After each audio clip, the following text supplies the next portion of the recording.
the channel. Today we're going to go over a severe weather update for our coming severe weather event. As you can see, there may be severe storms along in a widespread area from the plains into the Midwest, with tornadoes possible, especially in the dark red and light purple regions, including the cities of Kansas City, Wichita, Oklahoma City, and Dallas. Major cities that we see in the red include Des Moines, Springfield, Little Rock, Jackson, Memphis, Birmingham, Evansville, St. Louis, Chicago, and Green Bay. This will likely to be occurring next week. As you can tell, though some storms may generate it right now, but yeah, this is just a whole different event. So yeah, this is kind of just more in the plains, but activity cannot be ruled out in the Midwest and further east from the plains as well, like down here in the lower Mississippi Valley. Alright, now let's get started with our report. Let's go over energy helicity, which is an important factor in the severe weather here. Well, not really, but the other important factors do contribute to a certain value of this. While we may see some localized values in parts of central Kansas and northern Oklahoma of some values of up to 1, it isn't much for severe weather. And then for a moment does pop up really that we have some severe energy helicity once again popping up, which could contribute some severe weather in the Midwest, as you can see right here, especially in Missouri, Iowa, Kansas, and far western Illinois, and also extreme southeast Nebraska. So yeah, what we're gonna see here in the next several days is that there may be severe weather across a good portion of the middle of the country. See some scattered, possibly widespread severe weather could occur from Texas into the plains and then curving into the Midwest. Some severe weather is possible, but it won't be like strong severe weather. Now we go to the Cape and see what we're going to be seeing here.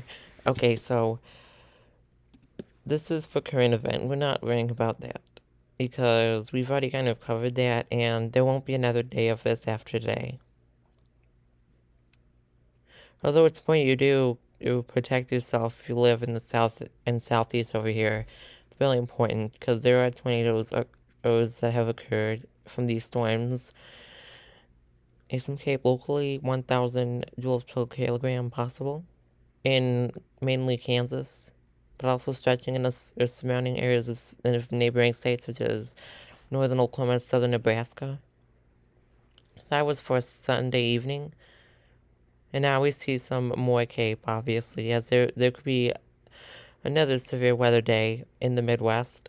This is Monday afternoon. As you can see, widespread 1,000 joules per kilogram across parts of southeast Nebraska, eastern central Nebraska, southern central Iowa, and northern Missouri, with 2,000 joules per kilogram values possible across parts of Kansas and also Missouri. And then this moves in north and gets weaker, gets weak over time, Nebraska, Iowa, and then as it heads into southern Minnesota, it's already dissipating because of sunset. And then we see another round possible in the Midwest from the southern plains into the Midwest, with some possible 2,000 joules per kilogram values in parts of Oklahoma, Kansas, Missouri, locally in Oklahoma though, because it's really narrow with the 1,000 joules per kilogram, which we will also see across parts of extreme northwest Arkansas, parts of eastern Oklahoma, Texas, northern central Louisiana, parts of much of Missouri, parts of southern Iowa, and western Illinois, and also extreme southeast Nebraska. And this is all being pulled from the Gulf of Mexico into the lower 48. Now, we would refer more to that if there was anything coming from like the north or northwest. But yeah, it's being pulled into the continental United States. the more appropriate term for this. Instability will be kind of weak on Wednesday, which will not produce severe weather. But marginal or slight severe weather may occur along a cold front or like just ahead of it, or possibly a dry line or whatever, in a narrow band parts of Texas and into Arkansas, and basically the Arklatex region. Yeah, so that all is not gonna do much. Yeah, still really weak instability across parts of northeast and mid-Atlantic, Ohio Valley. While some marginal or localized severe weather is possible along the central Gulf Coast and just inland, Louisiana, Mississippi, and Alabama could get that, but weak instability in the southeast, which will not do much for severe weather. Now we're gonna see how capping and if capping will affect the severe weather that we may be seeing in the next few days. So yeah, there is some capping with this current event, but there's still some supercells anyway.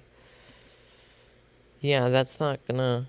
Okay, if you look at Monday here, Sunday evening and afternoon, you can see that there might not be as severe weather as unlike we just anticipated for the Kansas, Nebraska, and Oklahoma area. And capping will also impact Monday's severe threat, but I think the capping will eventually wear down in some areas, which will possibly allow severe weather to develop, especially on Tuesday. Yeah, capping is still going to be a concern for severe weather, which may really dampen the severe weather threat across the Midwest and also across anywhere that could see severe weather. And it's not out of the question that some areas may see some breaking of the cap, which may eventually lead to severe weather. You can see over here that from Missouri, Kansas, Oklahoma, Texas, capping is broken and there is some instability on Tuesday afternoon, which will probably allow for severe weather to finally break out. The cappings we hear, there could be some storms, but yeah, it's not weak enough for a good deal of severe weather in this region. There is some instability here. But yeah, again, not enough. Now we go to the bulk shear and to see what we got with the bulk shear right now. Strong bulk shear across. Yeah, let's see how this all progresses. Okay, some bulk shear will be existing, possibly some strong throughout this event. Maybe some she won't be as strong for these areas, but Kansas will be likely a target for severe weather, as there's higher bulk shear there and less capping eventually Tuesday afternoon. There may be some localized severe weather in the Midwest or some marginal or widespread severe weather. But again, that's probably gonna not be strong because of possibly some capping concerns and lower bulk shear over here, as you can see. Also, bulk shear is enough for some severe weather in some spots. So that's totally not out of the question. And yeah, now we go to the dew points map and see how much dew points we'll be seeing. Yeah, how high will the dew points be? Will it be favorable for severe weather? It probably will be. And yes, actually it will be. Just wait until you see those values.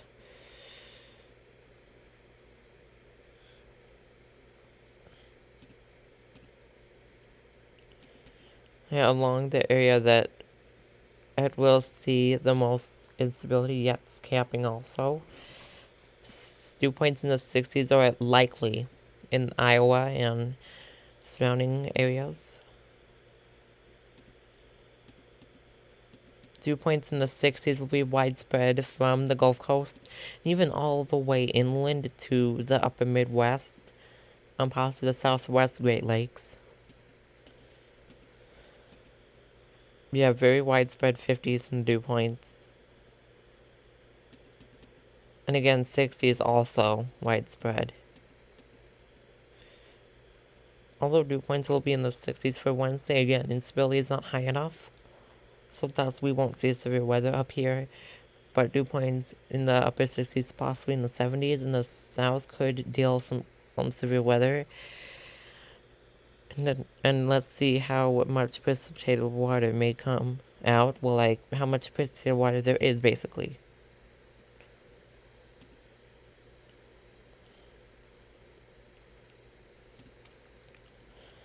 Yeah, there's plenty of precipitated water, 1-2 inches right now for this current event.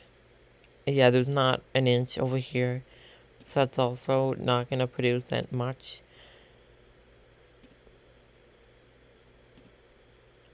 Okay, a little more, but like still just under an inch. Well, some areas could see an inch, actually, you're not going to lie. And also in Kansas and upper Midwest. Yeah, we got plenty of that, like almost an inch, possibly an inch or more, like possibly 1.5 also in parts of the south, possibly up to 2 inches.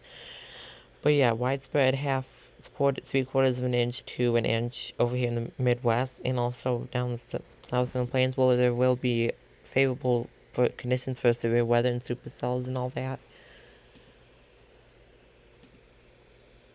Yes, we got all of that precipitated water across a large section in the middle of the country and into the Great Lakes and Midwest. Yeah, Wednesday there's plenty of precipitated water on the west side of the, well, yeah, weak instability we just saw. But east side it's not much, so if there were to be a severe threat, it would likely be over here and not in the Great Lakes, and not in the western Great Lakes. I mean, not over here in the northeast. For multiple reasons. Dew points and also precipitated water are more great over here than over here. So, yeah. Alright, that was it for today, guys. I hope you enjoyed this video. Subscribe to this channel if you're not done so already, and like our videos if you enjoy our content. And yeah, be sure to share this with your family and friends if you want to keep them protected from the, which I'm really sure you do.